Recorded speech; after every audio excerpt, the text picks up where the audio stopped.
ধামাইজবাজার খেওয়াঘাটে হঠাৎ করেই নতুন পানির আগমন ঘটছে। প্রতি বছর এই সময় পানি শুকিয়ে গেলে বা পানি কমে গেলে নতুন পানির আগমন ঘটে।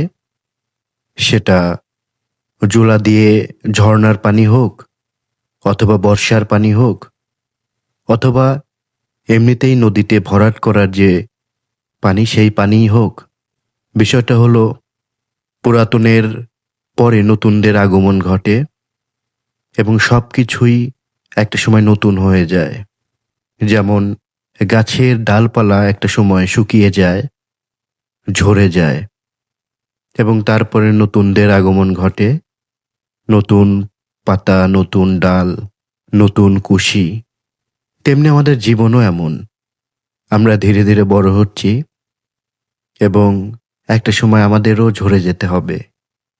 আমাদের পূর্ববর্তী অনেক মানুষ আছে যারা আমাদের চেয়ে বড় হবার কারণে তারাও একটা সময় ঝরে গিয়েছে। অথচ সবচেয়ে আশ্চর্যকর বিষয়, তারাও একটা সময় নতুন পাতার মতো, নতুন ডালের মতোই তরুণ ছিল, নতুন ছিল। সময়ের পরিক্রমায় এই নদীর পানির মতোই তারাও একটা সময় ঝরে গিয়েছে এবং নতুন পানির আগমন যেভাবে ঘটে, তেমনি তাদের পরবর্তী জেনারেশনের আগমন ঘটেছে।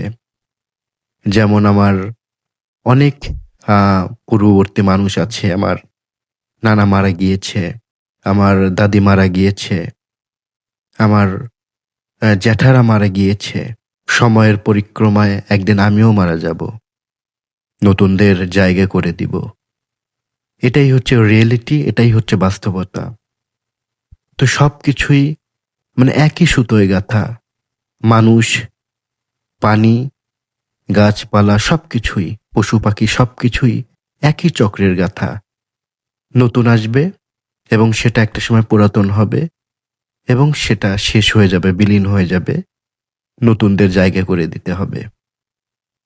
তো যাই হোক, আজকে আমাদের নদীতে নতুন পানির আগমন ঘটেছে প্রায় 10-15 দিন ধরে।